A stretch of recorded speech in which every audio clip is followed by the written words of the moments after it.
So we have MacD here, the legend, who plays his usual ninth place curse at Battle of the Five Gods. How are you doing? Good. How are you? I'm doing well. When'd you come back Come back. What do you mean?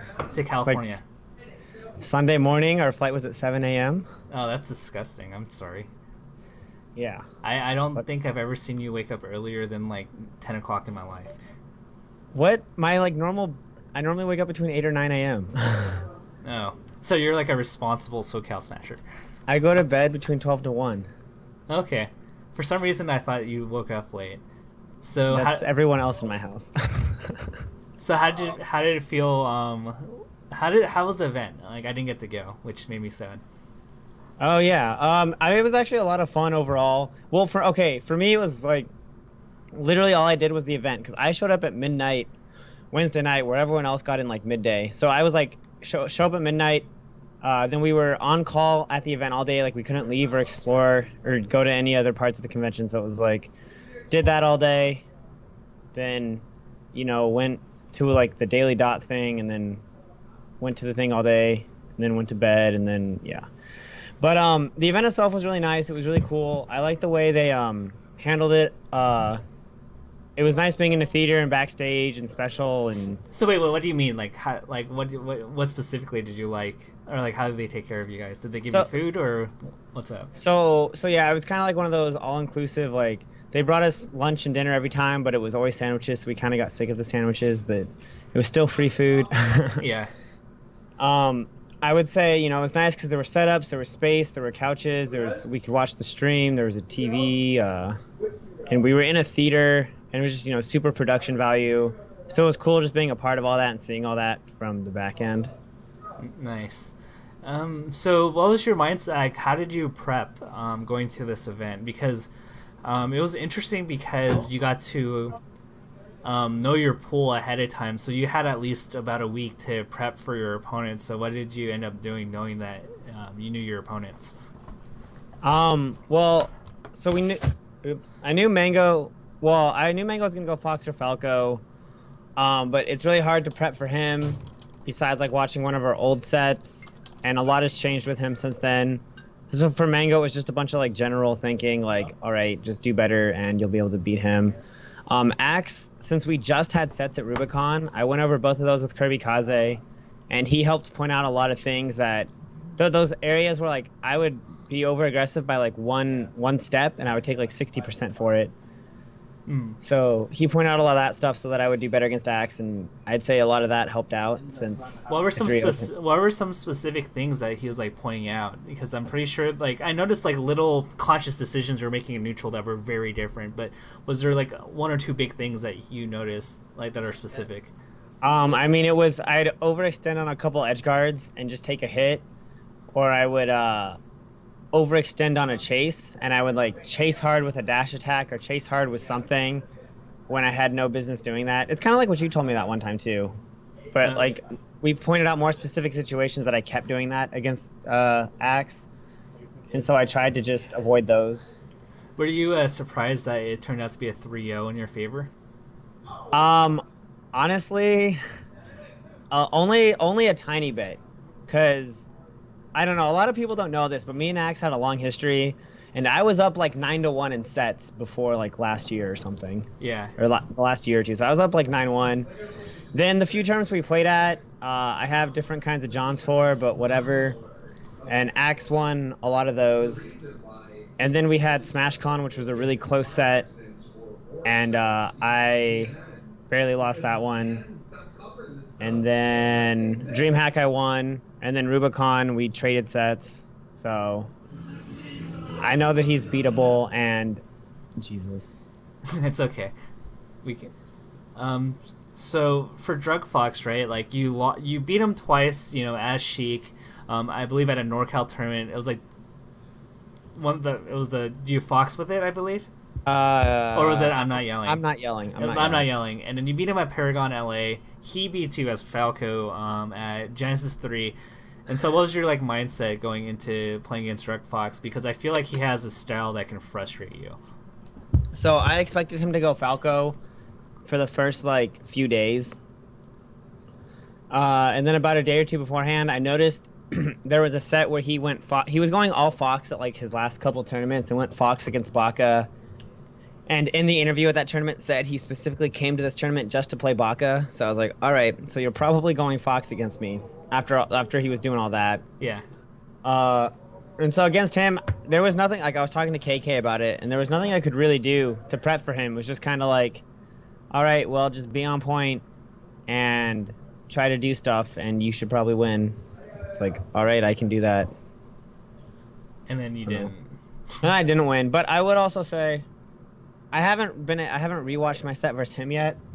But from what I remember in the moment, there was just a lot of those small moments in tech stuff where I would just like I missed my dash dance or I was too slow to get edge guards or I full hopped when I tried to wave dash Yeah. and took some punishes for that. I'd have to go back and watch the set like he like cuz I feel like that one Yoshi Story game I lost, like if I just didn't miss a wave dash once or something, I probably could have won that game. Or if I didn't mess up an edge guard royally or something like that. I see. But it's hard to say without going back to rewatch it. So it's like the frustrating thing, right? At this point, you lose to Mango, you beat Axe. The 3-0, really did help you a lot here. And then you lose to Drug Fox. And then, the whether or not you get out at this point is like out of your hands, right? At this point. Yeah. So like when you're watching Mango play Axe, like how nervous were you? Like when the sets were like really close. I don't know if I was super nervous because the way Mango was playing and stuff, we kind of expected him to win. But I was playing friendlies with, I don't remember who, but I was playing friendlies with somebody at the time. And we'd kind of, every occasion I'd look at the screen and like I'd pause to watch the last stock of each of the games. But the way Mango played the first game, I was pretty confident in him winning. I did get a little scared when he started like randomly charging up smash at the ledge. I was like, Mango, what are you doing? And he like died for that. Like he should have, I don't think he would have lost one of the stadium games or one of the games. I forget which game he lost, but there's one of the games. If he didn't like charge up smash twice at the ledge, I don't think Axe would have gotten as much damage and free punish on him that he did. And it was just like, what are you doing, man? You're like, so like there were like a little bit of like nervousness, but you were like for the most part like thinking like, oh, like he's gonna win. So after game 1, I was pretty confident. Game 2, whatever. Game 3, he won again. Game 4, after he started doing those up smashes, I was like, all right, Mango, please. And then game 5, I think he like 2-stocked him game 5 or something kind of solid or barely, or like 1-stock like 0% or something. And I was just like, all right. And then I screamed and I cheered and I was like, let's go. Nice. So what you end up doing, Mango ends up winning. You get the second seed by virtue of tiebreakers.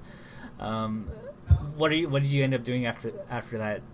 After that full round and into the night. Well, we didn't. So the thing was that happened the second day. Oh yeah, that's right. And then you immediately had to go to pools. I immediately had to go into pools. So I had a little bit of time. We kind of knew at that point. We knew Wobbles was getting in. We knew Silent Wolf was getting in. Because he played Mango third. So the only thing I think the only pool we didn't know was the Plup one. The Plup one. And I think the West Coast we knew PP&B? Plup. I think it was that one. I don't know. There was a couple pools. We didn't know fully, whatever. Yeah. But it was just kind of like, okay, well, let's start counting the people. All right, Silent Wolf. Okay, Plup. Okay, Wobbles. Okay, PP. How do I beat them? I have 5 minutes to figure this out. Jeez. So what did you end up like trying to theory crap before? Because even though the pool was starting right away, like a lot of your matches weren't going to happen immediately. So what was your game plan, and how were you trying to maximize like what you could do off of the kind of like the handful of hours you had? Well, I knew I was going to play Wobbles first, and that was one of the ones I was really like, I need to win this one for sure, for so many different reasons. Yeah. So I played Nintendude a little bit, and then just trying to think about the rest of my sets, I was like, well, Silent Wolf has won like the last 3 out of 4 sets we played, and he's just going to be hard, and I don't know how to prep for him. Plup, I was like, Plup's going to be really hard because he's actually in shape this time, where the 2 times I won, he wasn't necessarily like that great, and he just beat me at DreamHack, so I was kind of worried about him. And I played Shroomed a couple games, and I was just like, all right, try to be patient against Sheik and don't get Sheiked. And then you got Sheiked. I mean, against Plup, it happened. Well, I also played him. Yeah, when I played him, there's a lot more on the line. Against PP, I was just kind of like, well, here's hoping. So, I, so tell me more about that match, right? Like, because like it was always close. Like, what were you getting excited? Like, what was going on through your mind when you realized that, like, hey, like I can take these matches? I mean, I was just sad. I was just sad Why was that?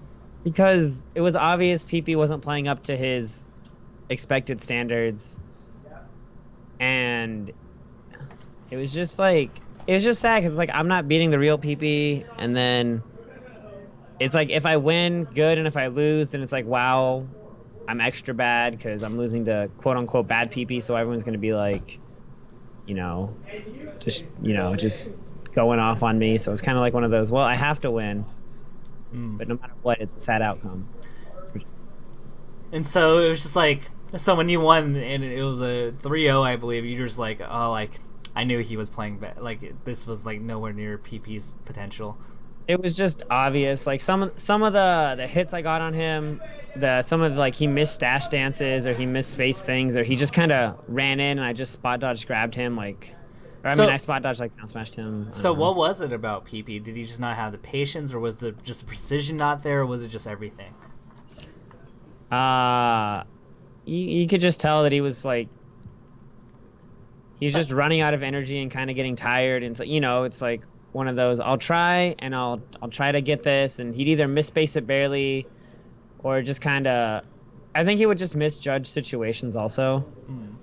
going in where he's like, "Oh, I think I can get this," and then I was easy able to dodge it, or just I just spot dodge. He was like almost pulling a me sometimes, where it's just like, "All right, I'm just gonna go in for this," So he and wasn't putting that like extra level of thought, right? Because it's like you, like against like a floaty or like a Falco or something, you get through the first line of defense, and then you have to watch the second line, which is usually a spot dodge or something silly, and usually you have to be like on point, just like, or I guess aware, and that awareness didn't seem to be there. yeah, something like that. Okay, it was like kind of like autopilot-y, it seems like, or like desperate and hasty in certain aspects. I Um, mean, it was still hard because like a lot of his follow ups are still solid. He still was really good at chaining the up airs and hitting those edge guards to a point, but. yeah. So you're up 2-0 at this point. Things are looking good, and then the pleb set happens first. I recall, right? Silent Wolf. Oh, Silent Wolf happens, and then you lose that, and just like, what was your mindset afterwards? Because that was a pretty crushing defeat. I actually didn't feel that crushed. I was kind of like, well, Silent Wolf is really good. He's really good against Peach. He's playing well. I lost to Drugged Fox's Fox earlier today, which, forgive me if this sounds rude, but I don't think it's on the same level of Silent Wolf's, especially like in a Peach matchup. Okay. So I didn't have the highest of. I wasn't necessarily like, I didn't think I was gonna lose or anything, but as the games played out, I was like, well, I did okay, all things considered. I was kind of okay with it. Kind of sucked that second game, the Dragon Ball Z moment, Oh yeah. but what can you do? Few too many down smashes on shields, and I got shine and died for him. So And then you have your last set, which is against Plup. You end up winning game one, and it just seems like Plup combination of out-cheeked you and like outplayed you, and then you're 2-2. What was your thoughts? You lose on tiebreakers, so like what was like once you realize you're eliminated, what was your thoughts like going into this point? well, after I was 2-2, waiting for I mean, I still wasn't sure if I was out until PP Silent Wolf happened. And I was kind of actually hoping that Silent Wolf would win in that case because I didn't feel like I did well enough to deserve to go on to like the top 8 over him. And if he somehow just got like foxed by PP and I move on again, I don't know, I would have felt really weird. So I, overall, I was really happy and okay with how, I mean, well, I was upset. I was really mad after losing to Plup, and I sat in the corner of the room for like 5 minutes. But overall, I was really happy with how things went and that I got so many high-level sets and that I played better on the stage than I've been used to playing on a stage and that I just got to play against so many people and actually put up a good fight and always felt overall strong. And my tech skill, for the most part, was always on point. To So Did you did you realize that your plup was like matchup was like an indirect like $500 money match? no, no idea. Never crossed my mind. So I just gotta ask you a few questions about the format because like, did you even know what like the format or the tiebreakers were? So we got a rule book and we read the rules, and a lot of the rules were weird, and we were all telling each other, "Hey, read the rules." um, and so in my head, I always thought the rules were how they played out, which was you do sets. If you're tied in sets, you go to their point game system. Yeah. And then if you're tied in that, it was if two people are tied, you replay a set.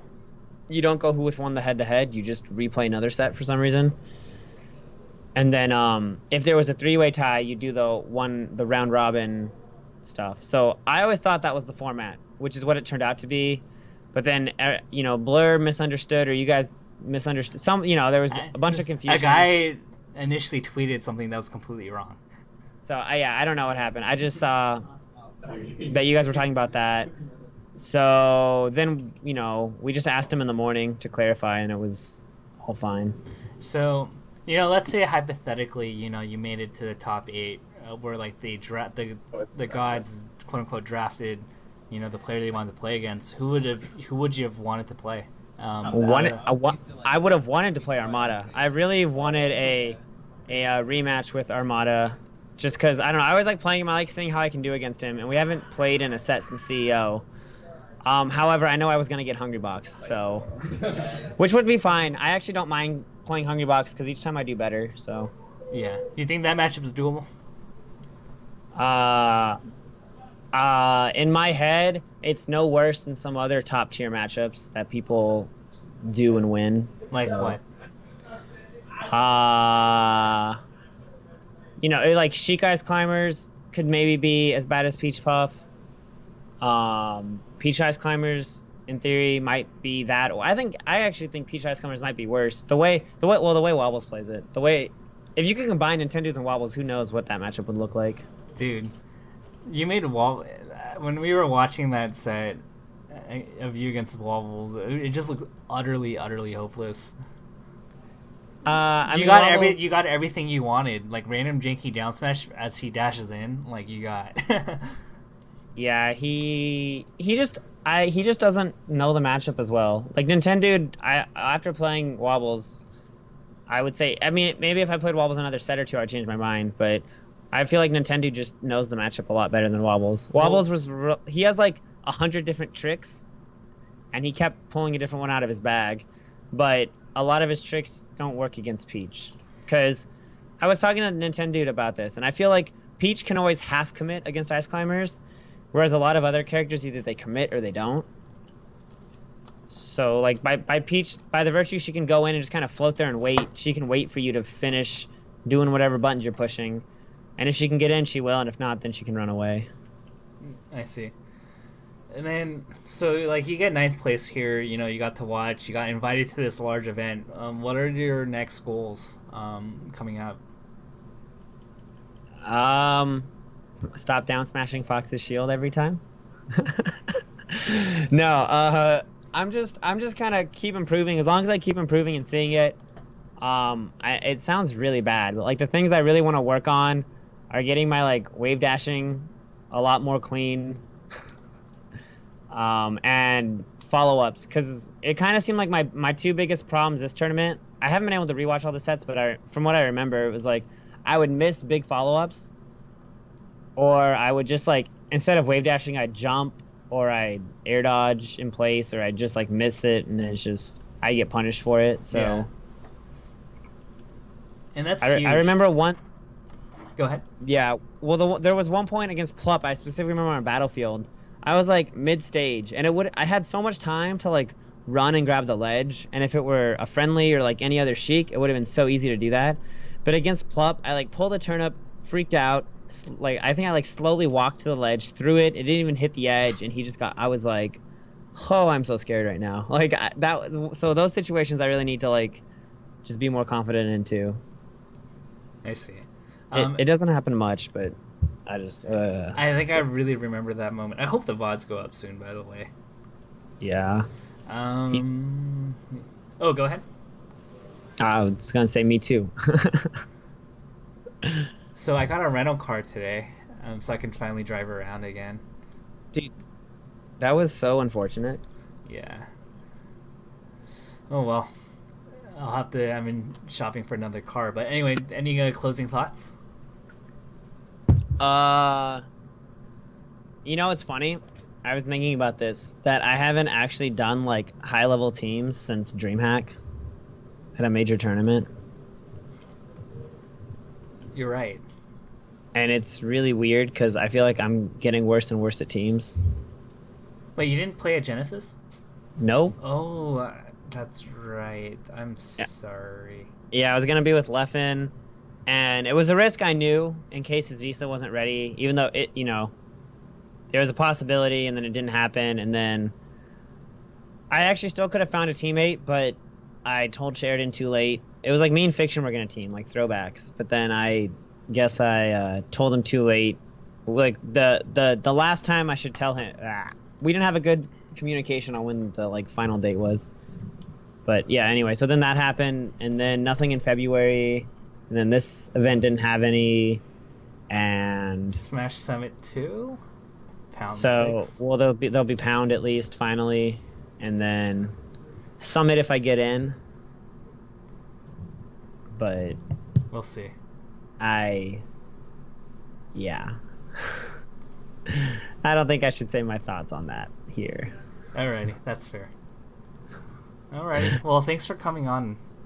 Well, You thank should you. probably do your like 30-second spiel about sponsors and stuff. What 30-second spiel? I don't know. What am I what Splice is a good group. Follow them. I was gonna say, what am I supposed to say besides All right. splice the Follow bomb? Spy MacD. Spy stands for Splice. They're like a TV guide for esports. They want to be informational. They've been really good to MacD and Nintendo and have been treating them really well. So follow them. I don't even Alrighty. have to. Why would I do my spiel when you can do it for me? All right. Thank you, MacD. Have a good one. Thanks, Tafo.